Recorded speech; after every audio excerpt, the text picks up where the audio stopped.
इस रामपथ से होते हुए प्रधानमंत्री आगे बढ़े और अब अयोध्या धाम रेलवे स्टेशन की सौगात लोगों को देने वाले हैं और उसके बाद वापस एक बार फिर प्रधानमंत्री इसी रास्ते से वापस जाएंगे और वहां एक बड़ी जनसभा को संबोधित करने वाले हैं। जगह जगह रामायण की चौपाइयां लिखी हुई हैं। इन चौपाइयों के जरिए बताया जा रहा है कि कैसे कैसे भगवान राम के जीवन, उनके चरित्र को लोग समझें और उन्हें आत्मसात करें। सृष्टि भी लगातार हमारे साथ जुड़ी है। सृष्टि का रुख करते हैं।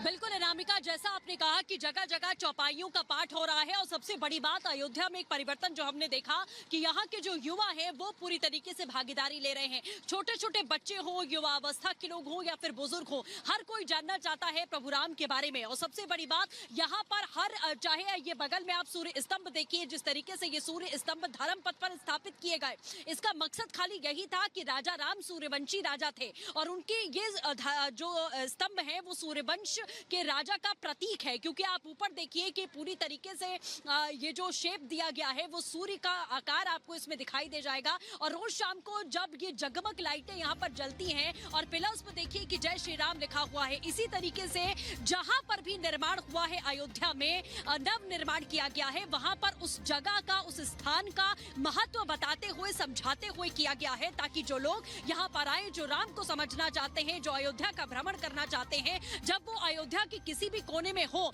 किसी भी स्थान पर हो, तो वही समझ सके कि आखिरकार अयोध्या क्या कहती है, प्रभु राम का जीवन क्या कहता है, रामायण से जुड़े हुए हर पात्र क्या कहते हैं। और अभी आज का दिन खास इसलिए क्योंकि प्रधानमंत्री पहुंचे हैं, बड़ी सौगात यहाँ पर वो दे रहे हैं। जिस रास्ते से उनका काफिला गुजर रहा था वो रास्ता धर्म पथ से रामपथ होते हुए जन्मभूमि पथ से आगे बढ़ के और रेलवे स्टेशन जाता है। और उस रास्ते की खासियत ये थी कि दोनों तरफ एक ही रंग में रंगी हुई अयोध्या नजर आई थी, एक ही आकार में, मंदिर का आकार हर घर को दिया गया।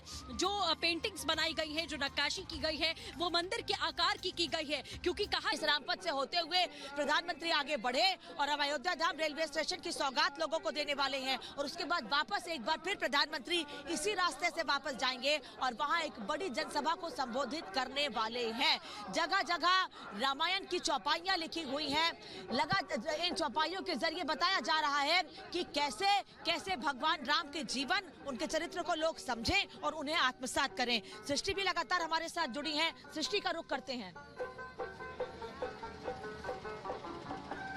बिल्कुल अनामिका, जैसा आपने कहा कि जगह जगह चौपाइयों का पाठ हो रहा है और सबसे बड़ी बात अयोध्या में एक परिवर्तन जो हमने देखा कि यहाँ के जो युवा हैं वो पूरी तरीके से भागीदारी ले रहे हैं। छोटे छोटे बच्चे हो, युवा अवस्था के लोग हो या फिर बुजुर्ग हो, हर कोई जानना चाहता है प्रभु राम के बारे में। और सबसे बड़ी बात यहाँ पर चाहे ये बगल में आप सूर्य स्तंभ देखिए, जिस तरीके से ये सूर्य स्तंभ धर्म पथ पर स्थापित किए गए, इसका मकसद खाली यही था कि राजा राम सूर्यवंशी राजा थे और उनके ये जो स्तंभ है वो सूर्यवंश के राजा का प्रतीक है। क्योंकि आप ऊपर देखिए कि पूरी तरीके से ये जो शेप दिया गया है वो सूर्य का आकार आपको इसमें दिखाई दे जाएगा। और रोज शाम को जब ये जगमग लाइटें यहाँ पर जलती हैं और पिलर्स पर देखिए कि जय श्री राम लिखा हुआ है, इसी तरीके से जहां पर भी निर्माण हुआ है अयोध्या में, नव निर्माण किया गया है, वहां पर उस जगह का, उस स्थान का महत्व बताते हुए, समझाते हुए किया गया है, ताकि जो लोग यहाँ पर आए, जो राम को समझना चाहते हैं, जो अयोध्या का भ्रमण करना चाहते हैं, जब वो अयोध्या के किसी भी कोने में हो,